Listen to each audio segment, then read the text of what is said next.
नमस्कार दोस्तों, मैं हूं आपका अपना आर कुमार और आप देख रहे हैं संस्कार साइंस क्लासेस। आज के वीडियो में आपको क्या मिलेगा जरा सुनिए। तो बाबू, आज के वीडियो में मिलेगा आपको संस्कृत का क्या जी, संस्कृत का जो है आज के वीडियो में मिलेगा संस्कृत का अध्याय 5 और 6 का सब्जेक्टिव। क्या मिलेगा जी? 5 और 6 का सब्जेक्टिव एकदम आपको सरल भाषा में, आसान भाषा में मिलेगा। आप लोग आराम से इसका क्वेश्चन आंसर समझिए और यदि आपको इसका क्वेश्चन आंसर चाहिए तो वीडियो को देखने के बाद आप इस नंबर पे 72 564 570 आप इस नंबर पे कभी भी कॉल या एसएमएस कीजिएगा। आप बिहार के किसी भी कोना से हैं, आपको फ्री में सभी सब्जेक्ट का नोट्स दे दिया जाएगा। चाहे मेरे बच्चों आप 10th में पढ़ रहे हैं या 12th में पढ़ रहे हैं, बिहार के किसी भी कोना से हैं, आपको 10th और 12th का नोट्स मैसेज करते ही मिल जाएगा। और सबसे खास बात एकदम फ्री में मिलेगा। और आपको बता दे लगभग 95% से ज़्यादा भी क्वेश्चन आपके एग्जाम में लड़ जाएगा, इस वीडियो के माध्यम से नहीं, मेरे नोट्स के माध्यम से। ठीक है, चलिए बिना देरी किए हुए हम लोग शुरू करते हैं जो पढ़ाना है आज। देखिए क्या पढ़ाना है मेरे बाबू, ध्यान दीजिए। हाँ, भारत महिमा पाठ जो संस्कृत का जो है 5वां पाठ है और साथ ही साथ इसमें 6ठा पाठ जो भारतीय संस्कारा है, इन सबों का जो है आपको सब्जेक्टिव कराएंगे मात्र एक वीडियो में। 15 से 20 मिनट के वीडियो में आपको टोटल का टोटल मिल जाएगा। ठीक है, समझिए। हाँ, क्वेश्चन क्या है बउआ? भारत महिमा पाठ में पहले बताइए क्या है। तो भारत महिमा यानी भारत देश का गुणगान किया गया इस पाठ में, महत्ता के बारे में बताया गया, भारत के बारे में बताया गया, भारत की सुंदरता के बारे में बताया गया, भारत के देवता के बारे में बताया गया है। तो ज्यादा कुछ हार्ड क्वेश्चन मिलेगा नहीं, हम आपको गेस क्वेश्चन देंगे जो कि एकदम लड़ जाने का पूरा बाबू गारंटी होगा। निकालो बाबू, निकालो, क्या दिक्कत है? पेपर, चलिए यहाँ पे ध्यान दीजिए। पहला क्वेश्चन क्या है? देवता लोग किस देश का गुणगान करते हैं और क्यों? इस चैप्टर का ही सवाल है बाबू, सुनिएगा जरा ध्यान से। तो देवता लोग भारत देश का गुणगान करते हैं, क्यों? क्योंकि भारत भूमि जो है स्वर्ग और मोक्ष प्राप्त करने वाली भूमि है। भारत भूमि स्वर्ग और मोक्ष प्राप्त करने वाली भूमि है। यहाँ लोग धर्म, जाति, यहाँ सभी लोग जो है जाति भेदभाव को भूल करके और क्या करते हैं बताइए? भेदभाव को भूल करके एकता भाव से रहते हैं। यहाँ के लोग एक दूसरे से मिलजुल कर रहते हैं, झगड़ा दन के फेर में नहीं रहते हैं। इसीलिए देवता लोग भी भारत देश का गुणगान करते हैं। सुनिएगा जी, दूसरा सवाल। भारत की भूमि कैसी है और यहाँ किस प्रकार के लोग रहते हैं? सुनिएगा। तो भारतवर्ष एक अति प्रसिद्ध देश है। हमारा भारत एक अति विकसित देश है, अति प्रसिद्ध देश है। और यहाँ की भूमि जो है पवित्र और ममतामयी है।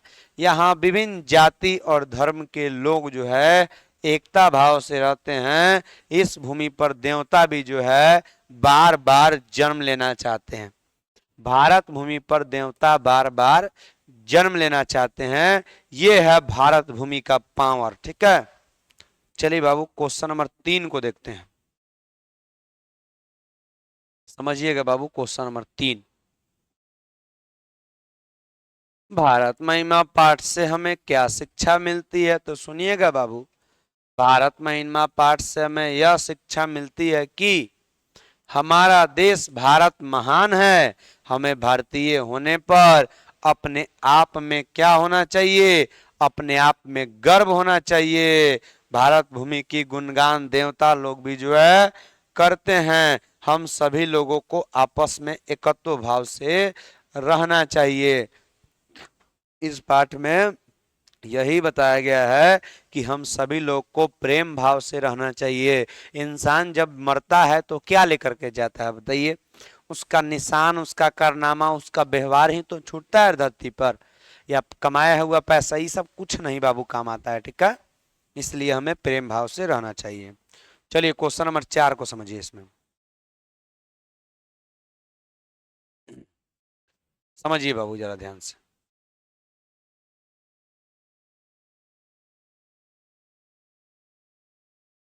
क्या है जी 4 नंबर क्वेश्चन, तो समझिए जरा ध्यान से सुनिए। भारत भूमि का वर्णन किस रूप में किया गया है? भारत भूमि का वर्णन किस रूप में किया गया है? जरा सुनिएगा बाबू। भारत भूमि निर्मल, सॉरी बाबू निर्बल नहीं है जी, इतना बलना है, निर्मल और ममतामयी है। हिमालय की गोद में बसा हुआ भारत स्वर्ग की तरह सुंदर है। कैसा है जी? स्वर्ग की तरह सुंदर है। यहाँ लोग विभिन्न जाति धर्म और भेदभाव को भूल करके एकत्व भाव से रहते हैं, एकत्व भाव से निवास करते हैं यहाँ के लोग। यहाँ की भूमि विशाल है और हमारा देश महान है, हमारा देश महान है। भारत भूमि पर्वतों, सागरों, झरनों तथा नदियों के द्वारा जो है सदा शोभती है, सदा जो है बाबू शोभती है। ये है भारत भूमि का वर्णन। इस पाठ में यही बताया गया है। भारत भूमि एक विशाल भूमि है। यहाँ तक कि भारत भूमि पर देवता लोग भी जन्म लेना चाहते हैं और गीत गाते रहते हैं भारत भूमि की। ठीक है, चलिए इस चैप्टर का 5वां सवाल और इस चैप्टर का लास्ट सवाल है, ये सुनिएगा।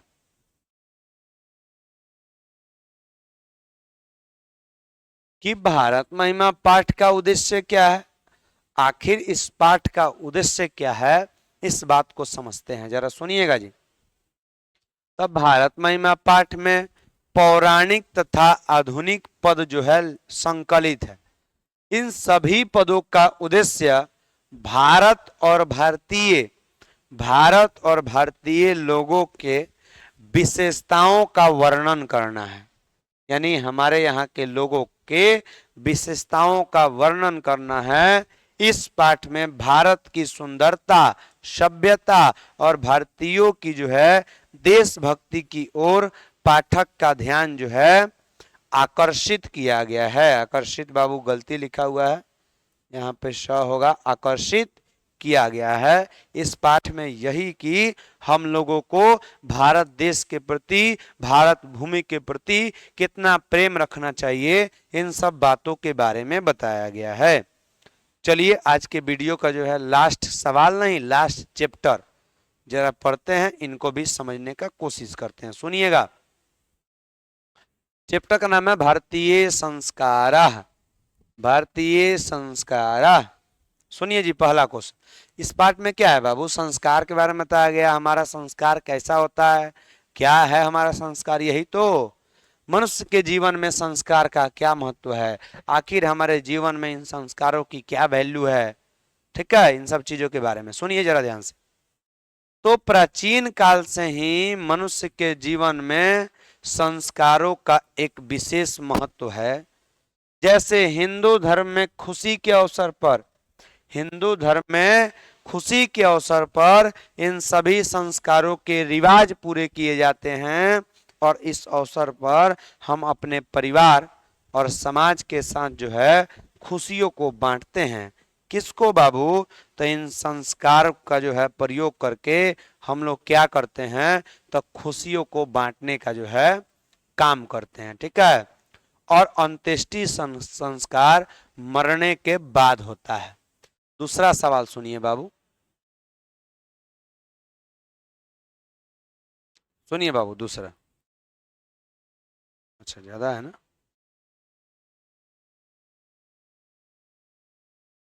समझिए। संस्कार कितने होते हैं और कौन कौन? बाबू संस्कार कितने होते हैं और कौन कौन होते हैं, जरा ध्यान से सुनिएगा। कुल संस्कार 16 होते हैं। कितने होते हैं? 16। और इन 16 संस्कारों को बाबू 5 भागों में बांटा गया है। कितने भागों में? 5 भागों में। सुनिएगा, पहला जन्म पूर्व संस्कार। कितने होते हैं बाबू? 3। कौन कौन इसमें आएंगे? गर्भाधान, पुंसवन और सीमांतोन्नयन। 1 2 3, ये बाबू कौन से संस्कार है? जन्म पूर्व संस्कार। दूसरा बचपन यानी शैशव संस्कार, ये होते हैं बाबू 6। कितने होते हैं? 6, जिसमें नामाकरण, जात कर्म, चूड़ा कर्म, अन्न ग्रहण, कर्ण सॉरी बाबू कर्म भेद ना, कर्ण भेद यानी कान छेदना, और निष्क्रमण यानी 6 आते हैं बचपन के संस्कारों में बाबू। दूगो तीसरा देखिए, शिक्षा संस्कार, इसी को शैक्षणिक संस्कार कहते हैं। कितने होते हैं जी बोलिए? ये 5 होते हैं, जिसमें देखिए अक्षरारंभ,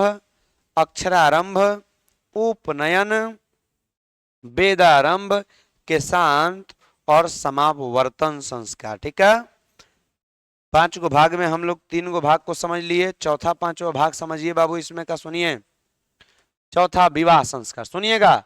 विवाह संस्कार या इसी को गृहस्थ जीवन संस्कार कहते हैं। इसकी संख्या 1 होती है और इसका क्या नाम है? सप्तपदी क्रिया। क्या नाम है? सप्तपदी। और अंत में जो है होता है अंत्येष्टि संस्कार, जो एक ही होता है, जिसको मरणोपरांत या मरने के बाद वाला संस्कार, क्रियाक्रम वाला जो है संस्कार होता है अंत्येष्टि संस्कार। ठीक है, चलिए दोस्तों हम क्वेश्चन नंबर 3 को समझते हैं, जरा समझिएगा।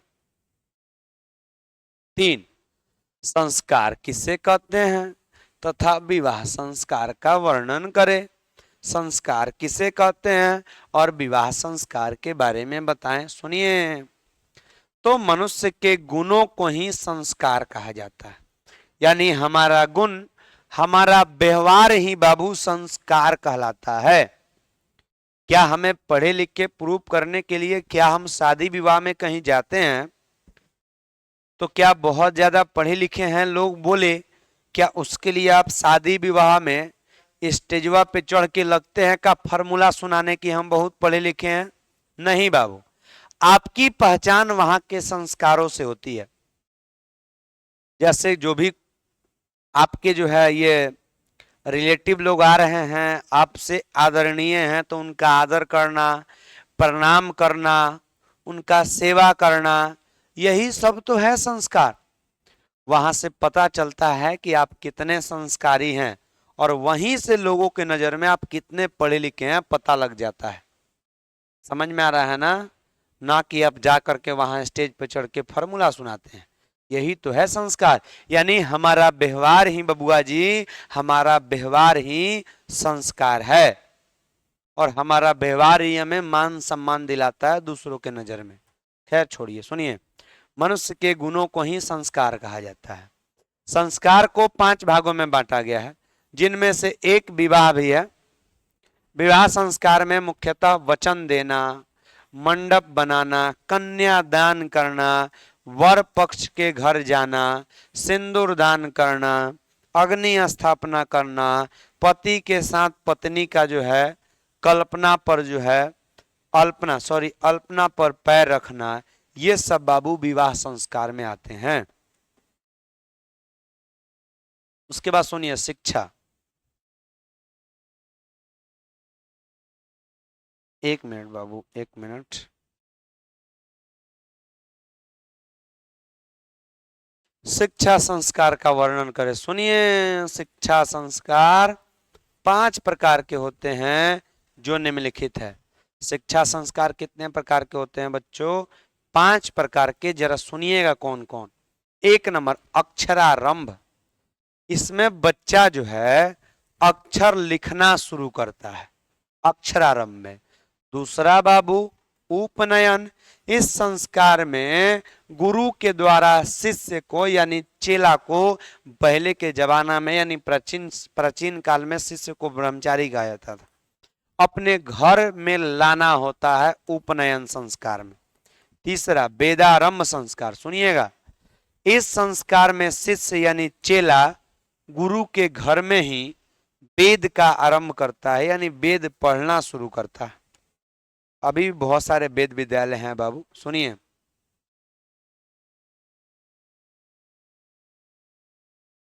चार नंबर में केशांत संस्कार, जरा सुनिएगा। इस संस्कार में गुरु के घर में ही प्रथम मुंडन होता है शिष्य का, यानी गुरुजी पहले लाते थे ना विद्यार्थियों को अपने घर पढ़ाने के लिए, तो उनका माथा पहले छिला जाता था एक टिक छोड़ करके, उसी को मुंडन संस्कार कहते हैं। ठीक है।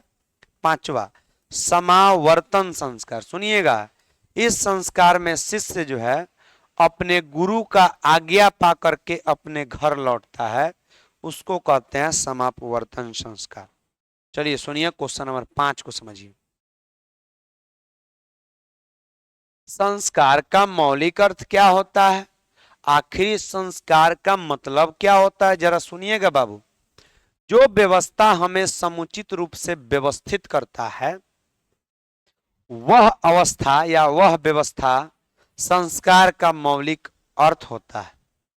प्राचीन काल जो है बाबू, सुनिएगा, प्राचीन काल से ही इन संस्कारों का हमारे जीवन में विशेष महत्व होता आ रहा है। ठीक है। चलिए सुनिए बाबू, क्वेश्चन नंबर 6। बस बाबू लास्ट सवाल है आपका ये, क्वेश्चन नंबर 6 लास्ट सवाल, और जवाब आपका यहीं तक है। प्लीज यहां समझिए बाबू, 2-4 मिनट और रुक जाइए आप लोग, खत्म हो जाएगा सबका सब।